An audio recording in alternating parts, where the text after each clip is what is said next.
Inkborn.Studio presents Storytellers Inked, The Green Fairy Book by Andrew and Nora Lang. The 3 Snake Leaves. There was once a poor man who could no longer afford to keep his only son at home. So the son said to him, "Dear father, you are so poor that I am only a burden to you. I would rather go out into the world and see if I can earn my own living." The father gave him his blessing, and he took leave of him with much sorrow. About this time, the king of a very powerful kingdom was carrying on a war.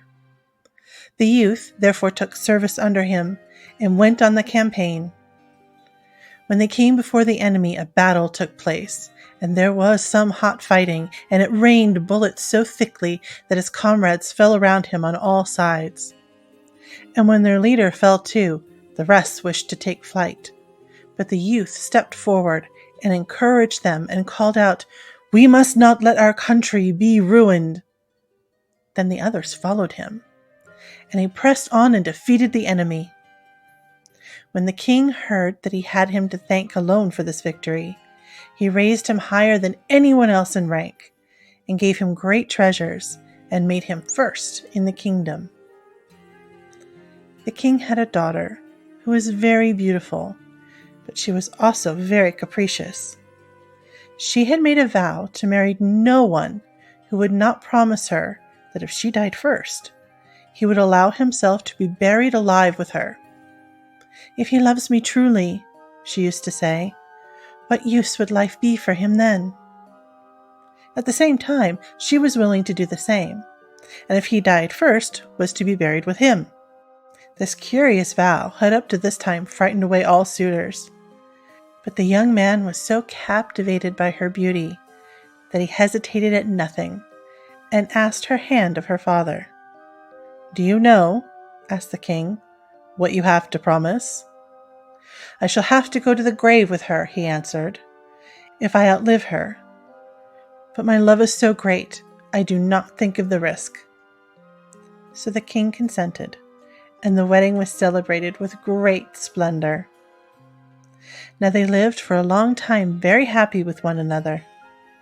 But then it came to pass that the young queen fell seriously ill, and no doctor could save her. And when she lay dead, the young king remembered what he had promised. It made him shudder to think of lying in her grave alive, but there was no escape. The king had sent guards before all the gates, and it was not possible to avoid his fate.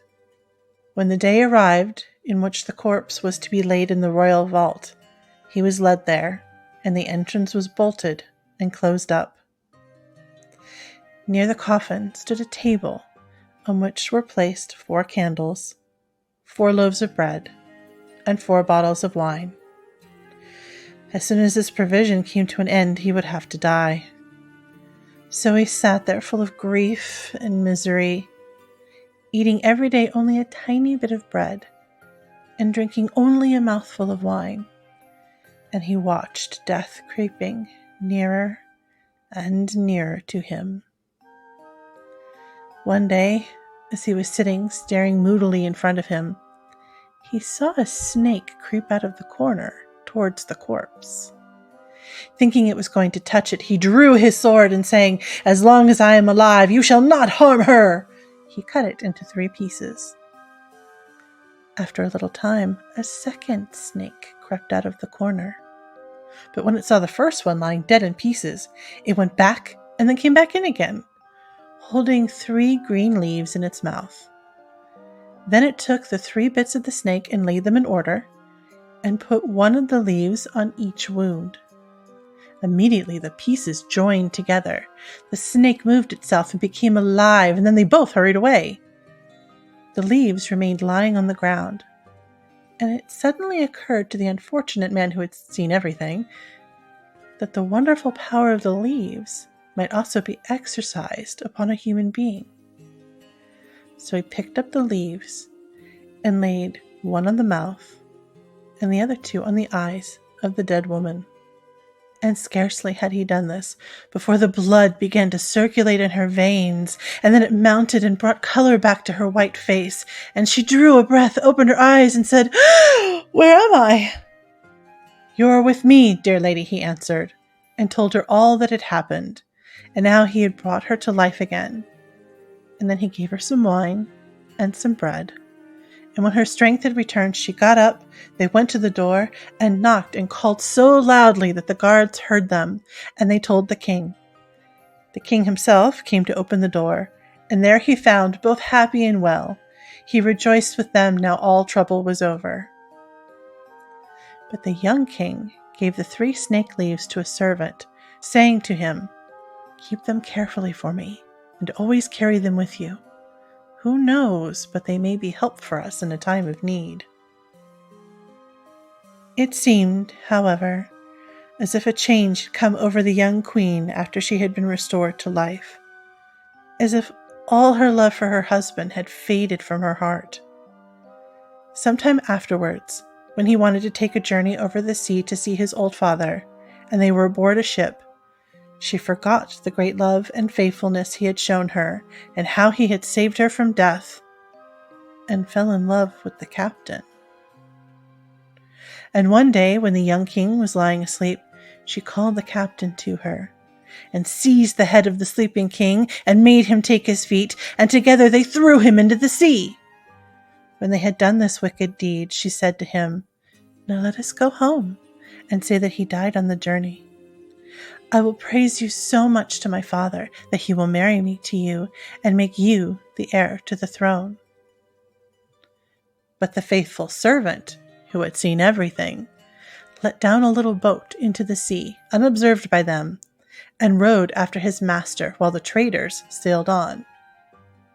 He took the drowned man out of the water, and with the help of the 3 snake leaves, which he carried with him, placing them on the mouth and the eyes, he brought him back to life again. They both rowed as hard as they could night and day, and their little boat went so quickly that they reached the old king before the other 2 did. He was so much astonished to see them come back alone, he asked what had happened to them. When he heard the wickedness of his daughter, he said, "I cannot believe she has acted so wrongly, but the truth will soon come to light." He made them both go into a secret chamber, and let no one see them. Soon after, the large ship came in, and the wicked lady appeared before her father with a very sad face. He said to her, "Why have you come back alone? Where is your husband?" "Oh, dear father," she replied, "I have come home in great grief. My husband fell ill on the voyage quite suddenly and died. And if the good captain had not given me help, I should have died there too. He was at his deathbed and can tell you everything." The king said, "I will bring the dead to life again." And he opened the door of the room and called them both out. The lady was thunderstruck when she caught sight of her husband, and fell on her knees and begged for mercy. But the king said, "You shall have no mercy. He was ready to die with you, and restored you to life again, but you killed him when he was sleeping, and shall receive your just deserts." So she and her accomplice were put on a ship which was bored with holes, and were drawn out to sea, where they soon perished in the waves.